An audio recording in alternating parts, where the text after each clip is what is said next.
Okay, let's talk about some injury stuff. There's a chance the title of this video is too dramatic. I went kind of YouTube mode on the title.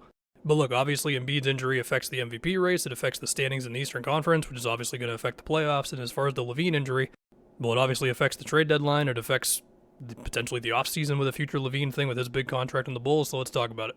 Of course, the first thing we say is we wish that both of them get healthy. And I guess we could start with Embiid. So, safe to say that the MVP is not going to happen for Joel, which that sucks because we all know the guy was playing amazing. I mean, felt like he was shooting damn near 100% on mid-range jump shots this season. He's been shooting 50%, which is still a great number, of course.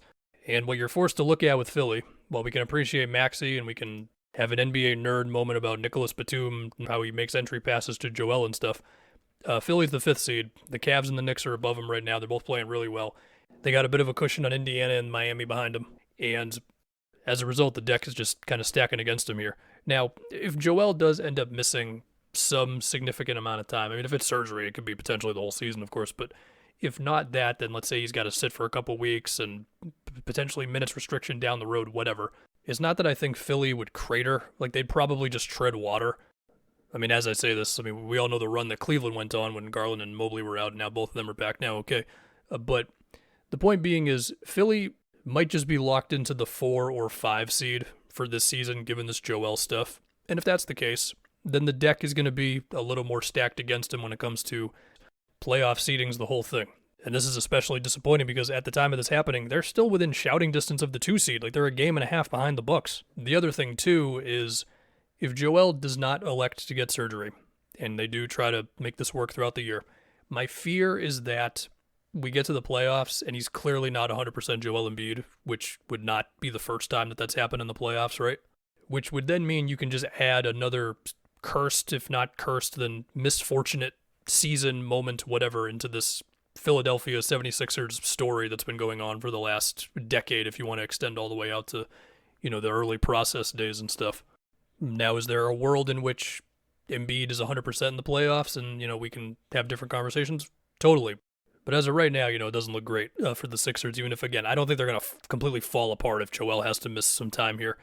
The other thing is, what does this do for Philly on the trade market? I feel like if Daryl Morey's got an opportunity to get a trade that he deems as like a big win for himself, then he's going to do it. Of course, with the picks from the Harden trade, expiring contracts, you know what they have. And I can picture Daryl Morey being like, yeah, I got to give up a little too much for DeJounte. And I've already done my pro and con of DeJounte on the Sixers, where it's like, yes, he would definitely give them more ball handling and more pull-up two juice and all that and more playmaking. But between where his defense has gotten to, as well as would you be able to blend the like DeJounte wanting to run pick and roll and shoot pull-up twos with everything Maxey and Embiid do off each other? On top of, again, I just don't think Morey would want to give up the amount of assets that I think Atlanta would want for it, So, okay. But then between whether it's Caruso or Bruce Brown or Buddy Hield or Boyan or whoever, we going for any of these guys? I don't know. The other thing with Philly is, if this Joel stuff does lock them into the 5th seed, which even then, I mean, the Pacers, well, they've lost 3 in a row, but Siakam and Halliburton just haven't been able to play with each other that much, then maybe they can get some wins and make the Middle East a little more interesting. But the point I'm getting at is if Philly is going to be kind of locked into the 4 or 5, that does put them on the trajectory to where if they get through round 1, they got to play the Celtics in round 2. And as we know, Philly has not enjoyed that matchup. Although, as I say all that, it just dawned on me that what if Miami fell into the play-in and then they faced the Celtics in round 1? I'm still too traumatized from last playoffs. Obviously, Nick Nurse is here now. James Harden's gone. There's some differences, but yeah. And especially if you have Joel not at 100% going into that sort of thing. So we'll see with Embiid. We're still waiting on the exact wording of the whole meniscus thing and what the treatment's going to be. Anyway, let's go to Zach LaVine now, who is now out for the rest of the season with foot surgery. And there was some Pistons something a couple of days ago. Zach Lowe said on his podcast it was very real. He also said the Bulls fans should be prepared, if it does happen, for an underwhelming return. I think at this point we would bet that does not happen.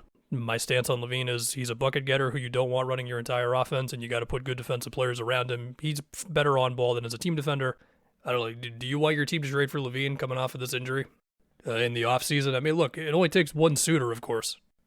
Anyway, I have several questions now after this between what is the Bulls and Zach LaVine's relationship really like at this point, specifically the front office? Like, how determined are the front office to move him? How badly does he really want to get moved? Obviously, it's not going to happen in the next 5 days now, or at least I think others strongly believe that. So I guess this can become more of an off-season conversation. And then also, how apprehensive are other teams to LaVine after this, and we already know his market wasn't very good. Because if the Bulls really want to move him and he really wants out, and now other teams want him even less after this, then that's kind of wild. Now, I also think there's a world in which he gets the surgery, and then he's back to the bucket getter he's been for years now. So we'll see there. The other thing, too, is like, look, other teams are always going to have some contract they don't totally love. And also, as the salary cap goes up, although we did just see the projection like a week ago where the projection was like $1 million less than what they believed it to be, but anyway, for next season. But like, as the money goes up, the current contracts are going to look a little better. So remember that with LaVine as well. But look, this could also lead to a larger conversation with the Bulls, which is basically a lot of teams want Caruso, and based on the news around it, you might be able to get a return that's kind of like, oh wow, they got that for Alex Caruso. We all get it. He's one of the best perimeter defenders in the league, period. His threes have been better. Kobe White's been cooking, and they should keep him.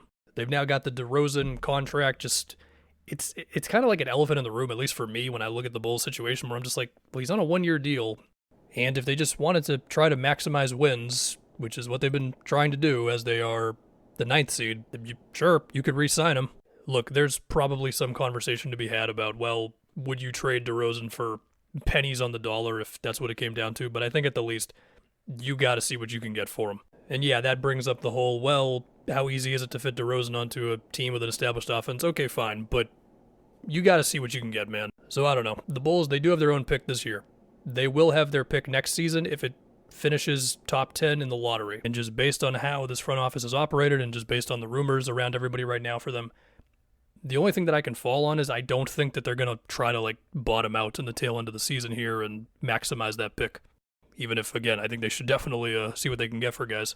Again, not Kobe White. Keep him.